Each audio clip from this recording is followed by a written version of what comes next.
We're back, and today we're doing something really cool. I'm Rocket Rod from Wholesale and I am joined with Jeremy. Howdy.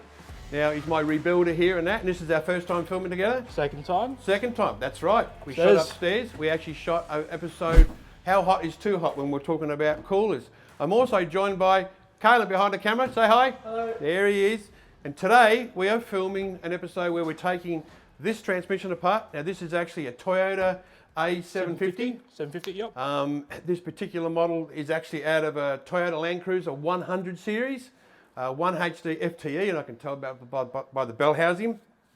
Now, we're going to be stripping it down and see if we can figure out what went wrong. Now, this transmission's coming for a rebuild. Every now and again, the boys will pull one apart and go, this one smells a bit strange.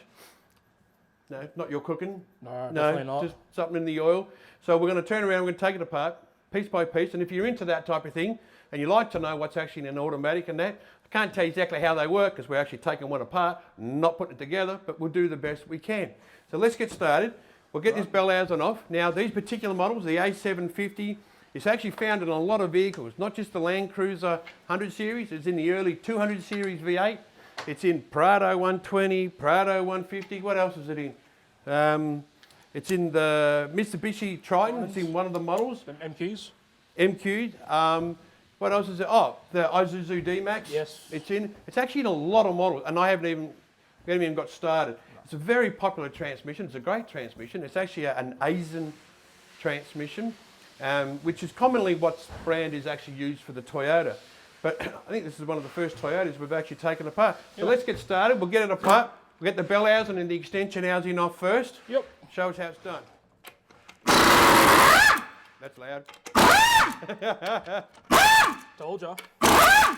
And you thought my talking was loud, Caleb. He keeps on trying to turn my mic down. Imagine what his mic sound like, eh? Talking about blowing out the mic sound. It's always the last couple bolts that have Loctite on them. Oh, yeah. Every man's excuse, eh? Blaming the tools again, eh? Boy needs a bigger gun. That's what it is. Tell you what, Asian use, give me one of these bolts. Look, you ever seen this? Look at the Asian, the Loctite they use, I mean, it's closer to Araldite than what it actually is to Loctite. I tell you what, they're difficult to get out sometimes. Then it's hard to use two different bolts, 14mm and a 17mm for some reason. Why have one bolt size when you can have multiple bolt sizes holding the one bell housing on? Professional knocker on it. Extension housing. Don't mind me, I'm just holding the tools and minding them until he gets into it. Get this up.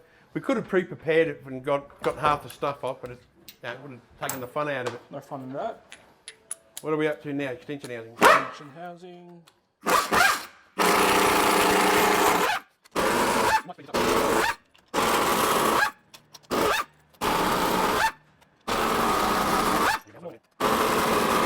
That's the last one. It's the last one.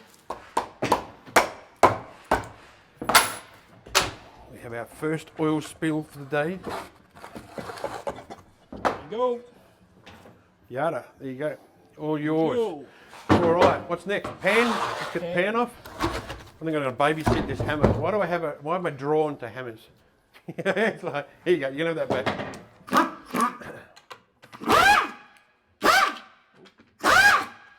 Oh, you cheated. You already taken some of these bolts off. I was expecting the old, Formula One. Nah. Yeah, zit. No. Oh, wow. Black.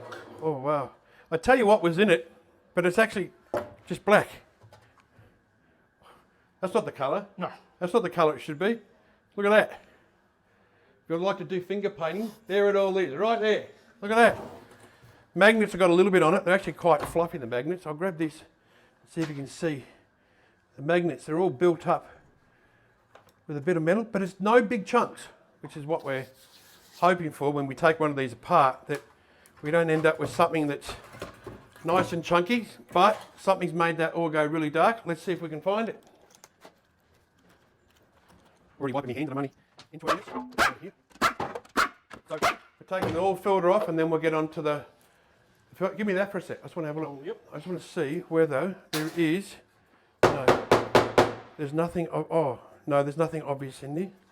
What I'm actually looking at is inside here. There is actually a screen. The lighting's hopeless. Which one of these can? You getting this up there? Let's see. It's actually quite thin. Sometimes you take them apart, and if the frictions are absolutely just burnt off, this screen in here, well, that should be chock-a-block full. But look at the colour of it. That is just horrible. All that. Put that in the bin. Yep. Next. Right. You just put that up, turn around and lay it back down. I'm short. I couldn't reach that.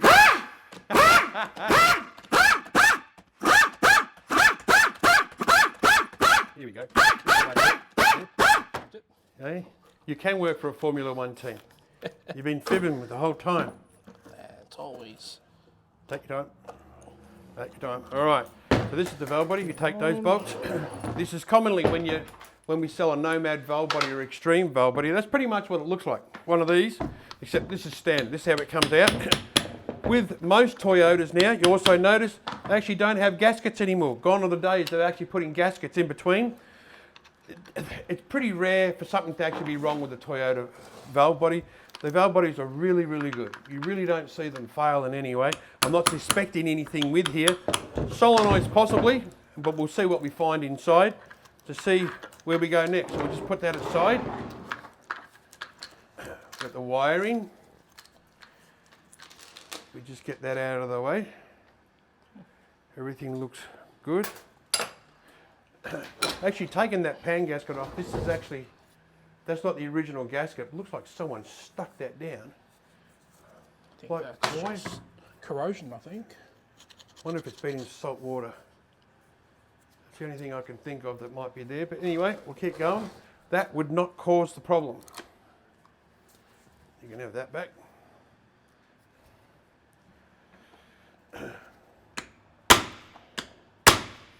Very technical tool. Don't know why. Oh, so you've actually got to unsleeve it so you can get to the pin. But that's the majority of a lot of Asian boxes. They have that little sleeve Yeah. Over the top. over the top. It looks like you're being particularly brutal there, but it's actually how it's done. It's already out. And that's because when they make these things, they decide that they're going to hide the release pin underneath that shield. So, alright, got to break it in two to get the shield off.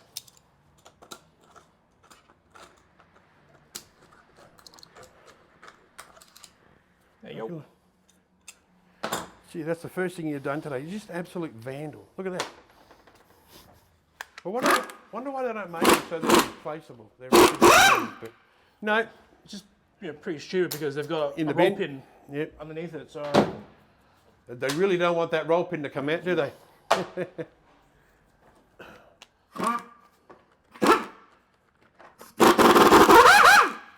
Inhibitor switch. That's not going to come off, man. They're always inhibitor switches are always stuck on the that's why shafts. we've got a special tool for it. I didn't even know we had this tool, so I'm learning something. How long we had that tool for? For a while, and I never knew about it too. So the operations manager kept it hidden from you as well. Pretty much. Yeah. What are you? Did you find it in his toolbox? No, I found it in the build room tool. I would have found normally the really handy tools that you find around here is normally in someone's personal toolbox because they're the ones that want to use it. There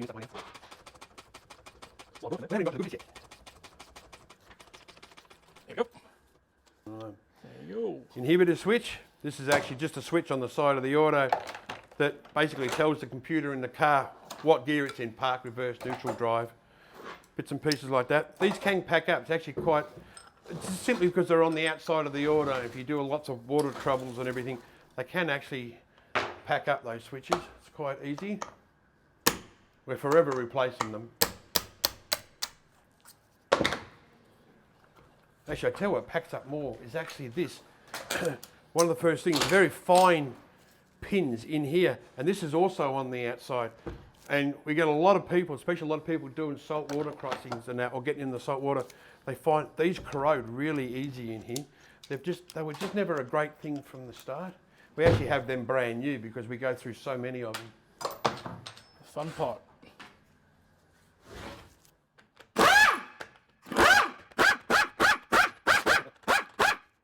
Right. There you are. Thank you. Get a special tool. Yep. The pump puller. Need me to hold it? You're right. Yeah, you good? Should be right.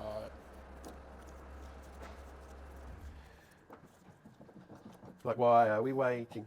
Unfortunately, these tools do take time to get in there. Real question is, Right. oh, Oh, look, it's nah. just already. See it move straight away. Take the tool off. All right. clearly I didn't have my wheat bix this morning. I'd have wheat bix too, but I like wheat bix with too much sugar on it. That's my problem. Let's get these undone so we can have a look. But Oh, luckily I brought my tool. all the rings on it actually look really good. That's good.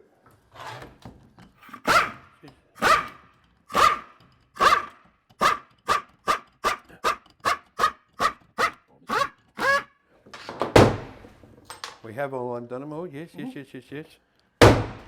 Get harder. Fine, you do it. Well, that too. Come on. Just one Any bolt. more? Just a one bolt. Oop. There you are. Thank you. All right, let's have a look. This is the back pump half. That actually looks really good. Splines look good. Bushes, bearings. That looks sweet. Pump gears. Actually, I don't mind these pump gears. They're actually a really good gear. You actually see many of them go. Not really, no. Depends on what sort of damage. You know, this Has it is all done? good. Not showing any great signs of heat, even though the oil's burnt. That's all perfect in there. All right, next. Alrighty. Oh, geez. Do you want to have a go at it? Yeah, no, you can. Yeah. No, you can have a crack. You can take it out. That bad boy. All right. Circlip. We get the first pack out. Watch me spread them all over the place, so you got no idea how it all goes back together. They actually look really good. I've seen the worst. They're not black. They're not charred. They're not burnt. All right. So that one's all good. Put that one there. These are just... I'm not suspecting anything to be broken because there's no metal in it. All good. Reaction show. She's all good. All good. I think most of this will be pretty good. Next one, let's get the next clutch Usually, pack out. this clutch pack always burns out. Yep. Or should I just... You watch, this one will be perfect. Oh no. No, this one's actually pretty good. You can see the writing on it and everything. It looks really good. But this is one of the main culprits that does tend to burn on them. But no, not this time. She's all good.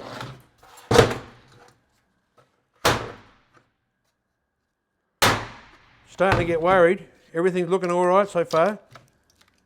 But the oil and the smell that it has. Well, given the oil and smell, you'd think something would be a lot more wrong.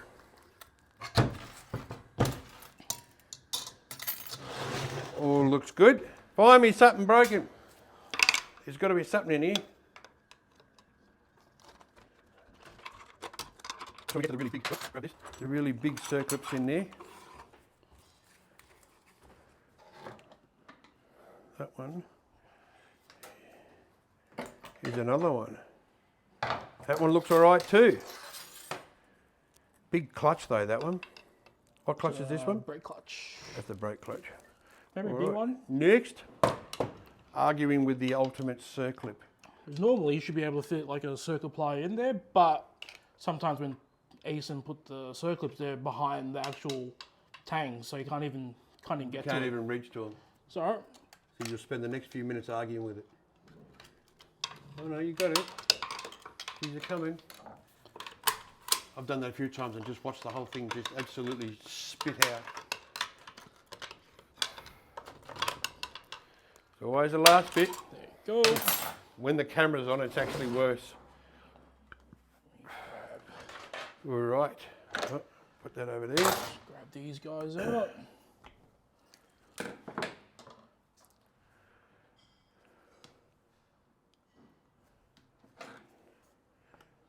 Because believe it or not, that's enough to hold the piston from coming out. Yeah. Ask me how. Those little things. Yeah. You sat there for an hour trying to get the Yep. piston out, only to find out one of these little, and all that is just a feeder, an oil feeder tube down into the box. Goes from the valve body down into there. You can take that one. Thank you. Put that away. One-way clutch. I'll show you how it works in a minute when I get the rest of it out. Fortunately, You ever had any problems with these one-way clutches? never. No. Well, because the mechanical sprag. You ever had an A750 ever actually break something? I'm not talking about burning the clutch out, because Nah, to me, it's always burning the clutch out. But Gear set wise and sprag wise, never. no input shaft, no splines, never got an issue there. Never. Torque converter issues on an A750? No? Yeah, torque converters. Pretty good. So we don't get too many problems with them. I reckon they're a great box. I reckon they were a brilliant box when they were first made and they come out and they were actually working really, really well. The downfall was we started adding much, much more power to it all. And that's when they went south.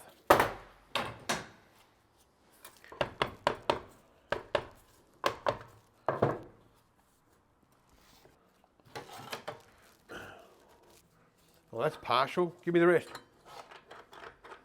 There you go. You know which way these goes pretty easy. Another good sized clutch. These ones look like brand new, look like the day that they went in, even though this box would have to be 2007, They're pretty old. 2010, so it had to be 15 to 18 years old. And these clutches look like the day that they actually went in. They actually look absolutely perfect. So, not as good. I mean, some of these other ones aren't as good as this. This is actually just a really good one. The planetary. That's where that sprag sits on. Yeah, a bit of movement in that, but it's probably... They're not an overly huge planetary, but they are better than some. Oh, it's a big upgrade from You can my actually 340.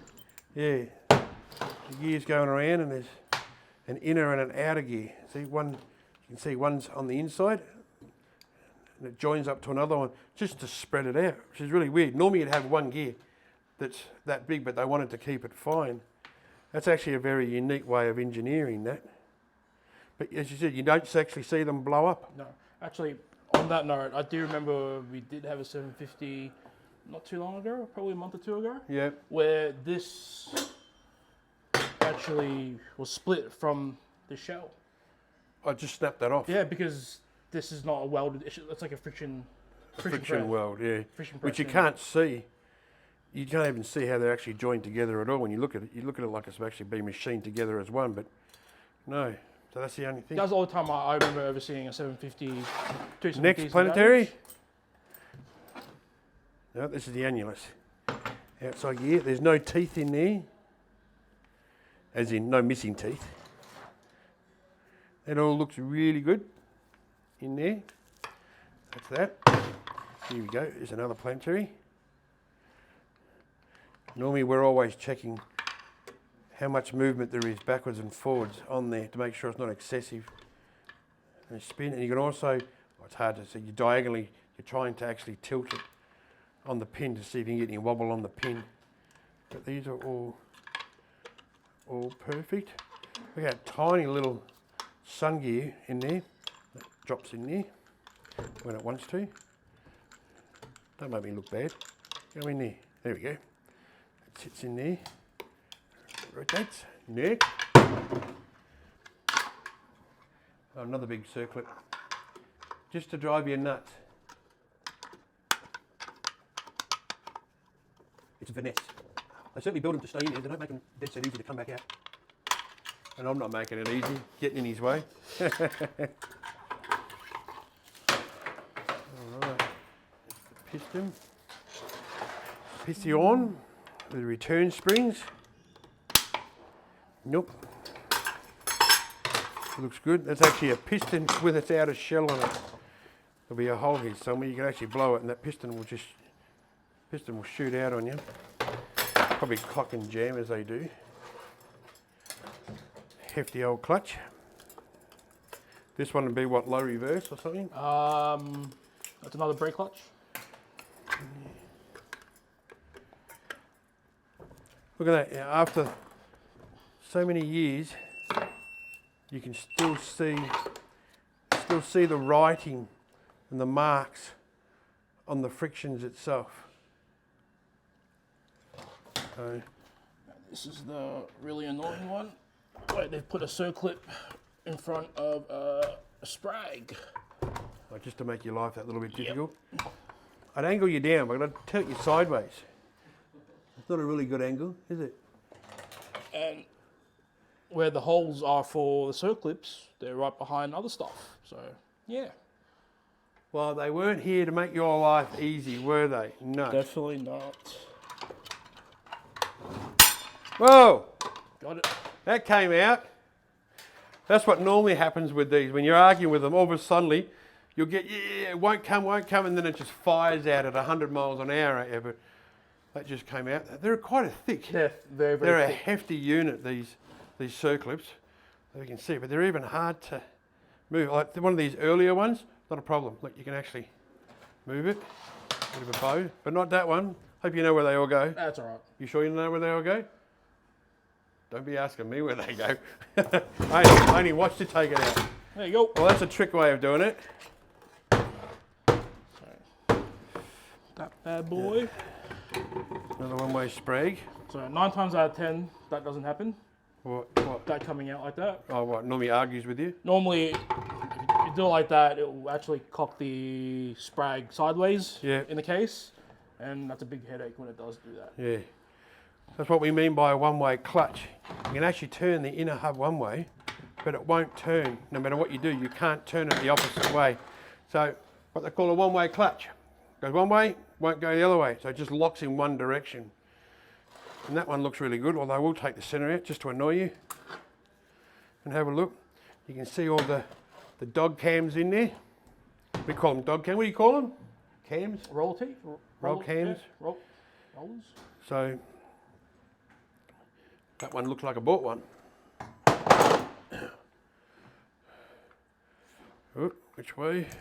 Another rear annulus. All the teeth are on that. Not that I suspect anything. You haven't had any troubles with these? No. They're pretty stout. I'll leave that in there so you know what we're looking at. Put that over there. Another clutch. These are getting lighter and lighter as we're going through the whole box. That's your low reverse. That's a low reverse. You can tell there's a lot of them.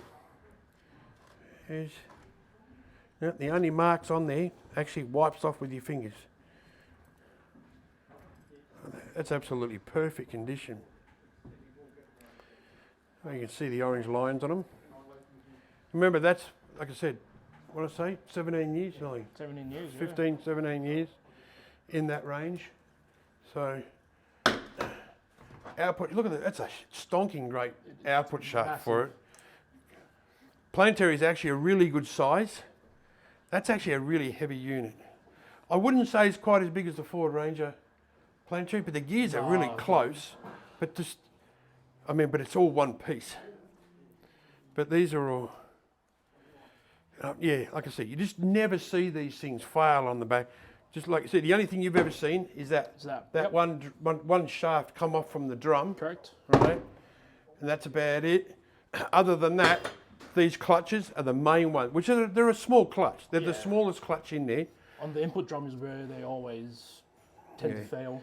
And we tend to find that they don't really, I don't really see them fail at all on the smaller cars, like the, or too much on the Isuzu D-Maxes and that. The Prado 120, 150, it's more of an age thing, right? But even then, The 200, it's not bad. the 200 with the 1UZ, Yeah. or 2UZ, whatever they are now. Yeah.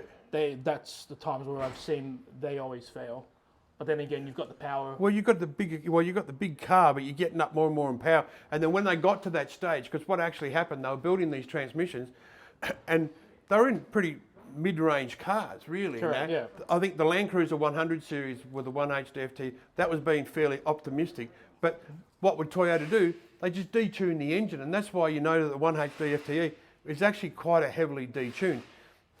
Toyota has a habit of doing that with most, even the 79 series with the manual, they'll do it as well.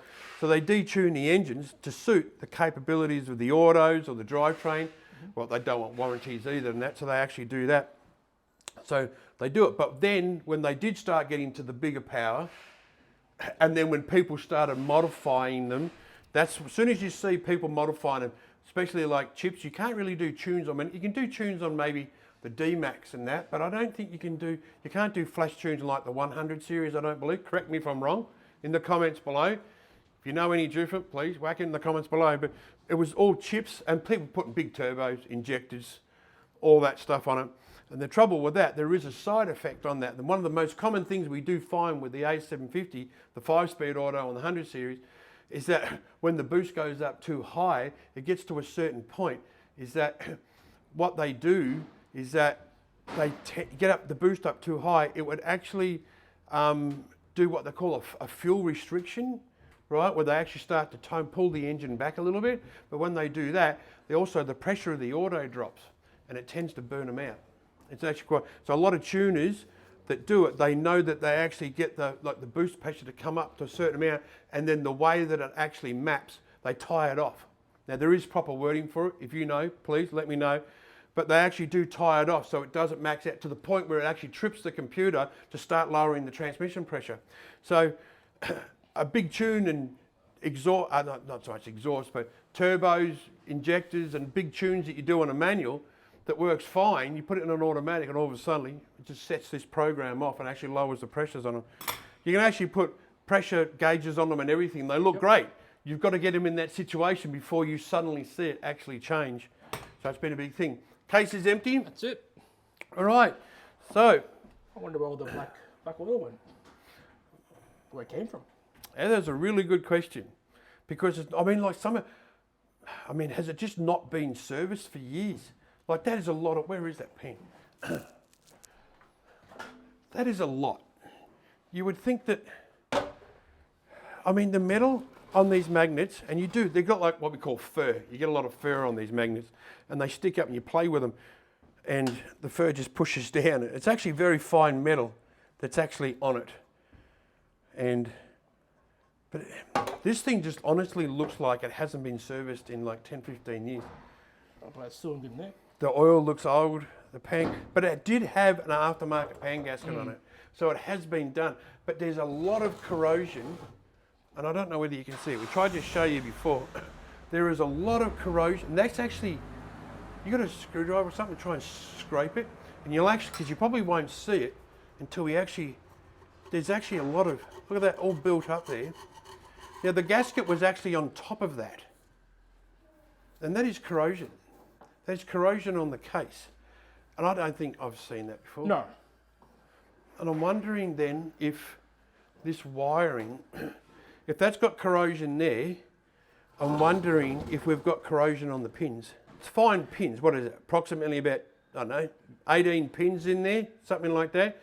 And they are microscopic. Take a matchstick and cut it into about 8 pieces. And then one of those pieces is about how fine this is.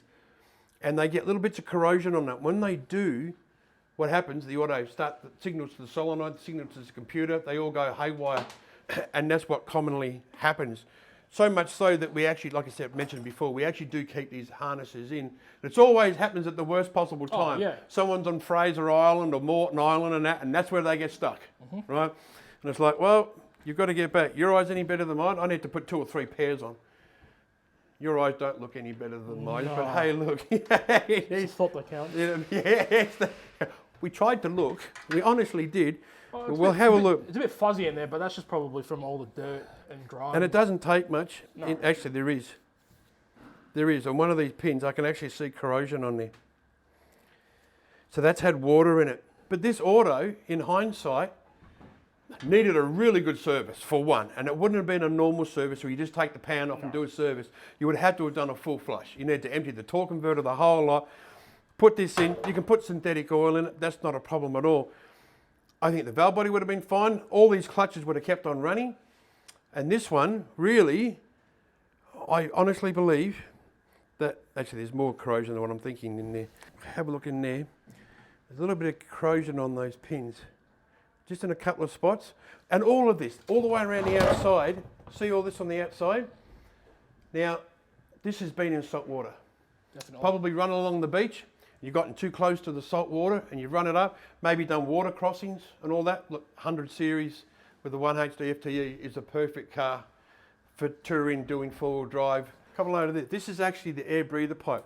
Now, normally you get a little bit of rust on pipe, but that is chunky rust. That is absolutely chunky rust. Look at that bolt, it's absolutely, so this thing has been heavily in water. There's no water on the inside, otherwise it'd look like a strawberry milkshake. My favourite. So no water's actually gotten inside this, but actually it's mine, quick. Strawberry quick. Didn't that conversation go south really fast? Anyway, we'll get back onto the transmission. But this has had a lot of water, and I reckon to have that sort of water, that sort of rust, that's had salt on it. So the corrosion on the case, that's had salt on it. Down here, and this corrosion here is only on the outer half. If you look at it, the inside of where the pan gasket goes is fine. The outside, around the outside, this has actually been submerged. This transmission has actually been submerged in salt. And the trouble with that is, that means that your electricals have also gone under. So lesson to yourself, realistically, one, you've got an A750, and I do say this to a lot of people that do ring up and they say they've got a problem. The first thing we normally ask them to do is disconnect the plug from the transmission on the side. See if they can get a mirror, because you might be able to pull down the wiring that clips into this. You can do that fairly easy and you can look up with a light, but I normally tell them a magnifier, glass, a good light and everything, but then they need a mirror, because when this is actually in that case, well, guess what? It's facing up, but you're underneath it. So you need a mirror to be able to look back down into this. So it's actually quite a tricky thing to do. So from my point of view, this box, if I had this part replaced, would have actually kept on running. Would have needed a hell of a service. It would have needed all of this surface area, and that would have taken, you would have needed a sanding block to get that off. Okay? Or you can lineage it. We've got a big lineaging machine that we can actually sit there and just run the car. But you wouldn't do that. You can't run it along if it's in the car, bolted in the car still, can you? Well, there's a will, there's a way. If there's a will, there's a way.